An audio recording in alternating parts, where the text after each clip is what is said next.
All right, let's do another example with dynamics. In this question, an object of mass 32 kilograms is being pulled by a force of 236 newtons.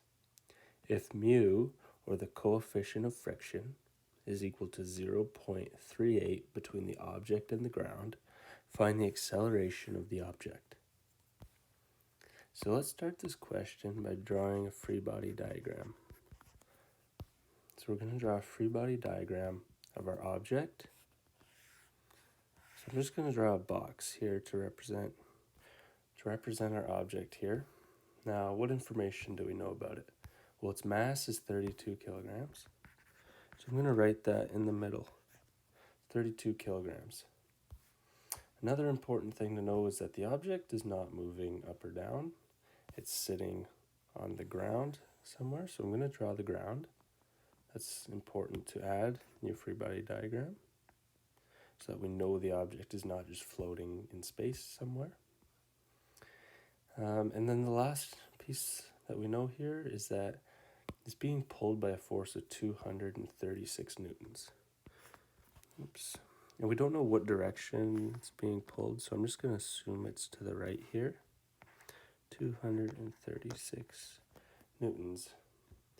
And that is the force of it being pulled.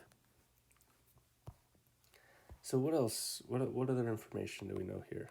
Well, since it's being pulled and we have a certain amount of friction between the object and the ground, there's going to be some friction. So how do we indicate friction on the free body diagram? Well, it's always going to be in the direction opposite to the direction of motion. So if we're being pulled this way, like this, that means our friction is going to be acting in the opposite direction.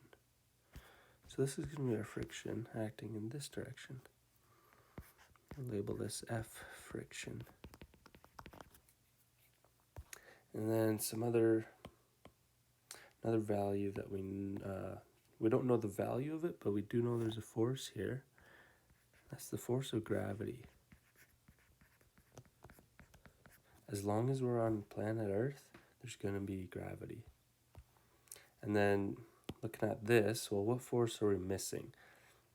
Because this gravity is not just pulling the object down forever. There's some other force that's holding the object up, and that's called the normal force. So we have a normal force. It's acting up, and since we're not moving up or down, we know that the normal force is equal and opposite direction to the gravity. So that's force normal. So the first step when we're going to be solving this problem is to find the normal force. So we want to find F normal. And how are we going to find F normal here? Well, as mentioned before, we know here that because our box is not moving up or down, it's sitting flat on the ground, this normal force has to be equal and opposite to the gravity. So we can write that Fn is equal to, I want to keep these color coded, Fn is equal to Fg. And that's because the system is not moving up or down. So these two forces that are acting in opposite direction, they have to be equal in magnitude. So that tells us, I'm going to do a capital N.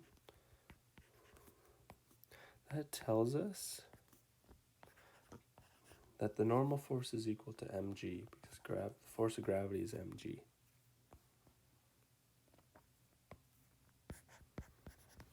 So now all we have to do is plug in our values for the mass and the gravitational constant. So the mass of this crate, of this object here, 32 kilograms.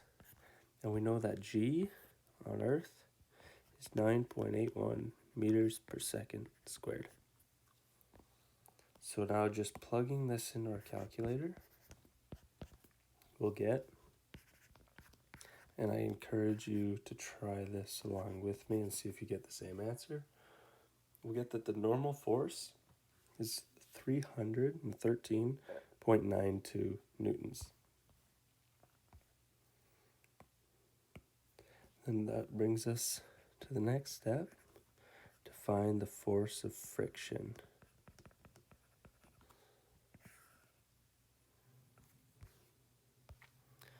So now we can find this force here, the force of friction.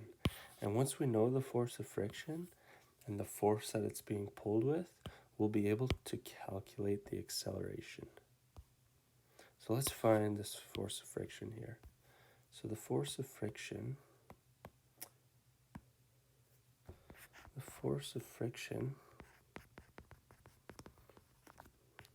we know the formula for this is mu Fn. So the force of friction, and I want to keep this color coded, is equal to mu times Fn. And we have a value for mu that's given in the question, and we have a value for Fn, that's what we just found. So let's plug those in. So F, and from now on I'm just going to do an F for force of friction,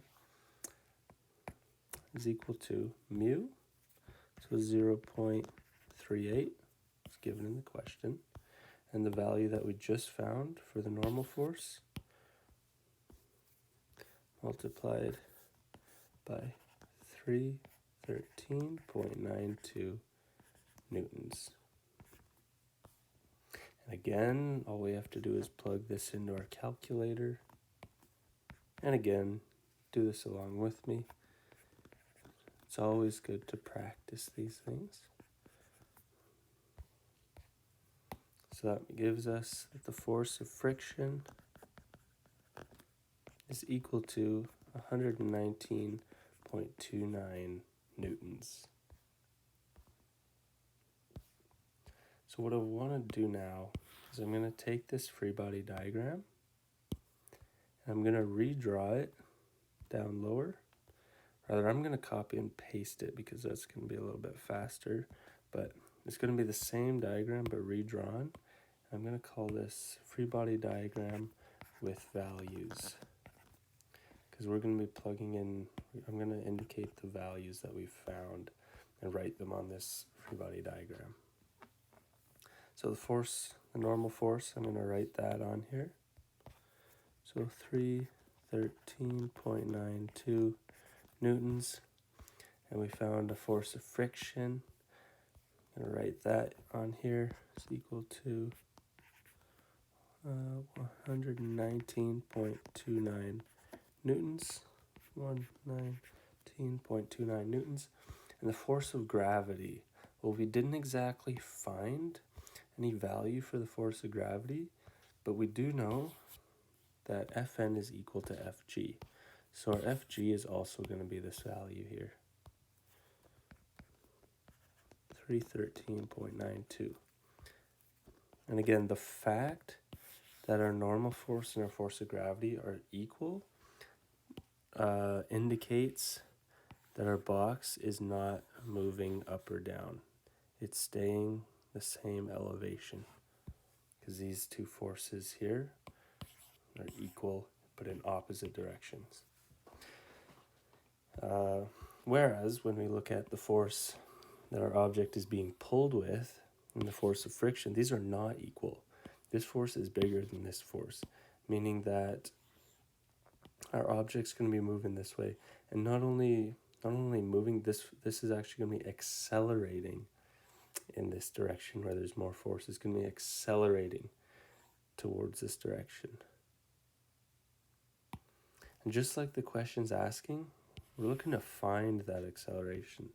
So what is this acceleration? Well, we have a formula that we should all know, that is F net is equal to ma. So the net force is equal to the mass of the object times the acceleration. So our F net, when we're looking in the x direction, again, I'm going to draw our axes here. So this is our x and our y.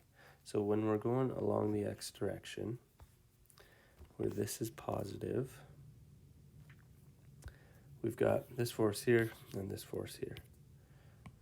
This one's a positive, and this one's going in the negative direction.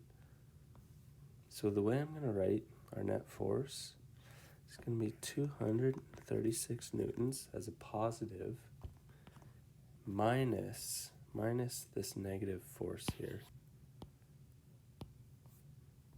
So minus 119.29 newtons.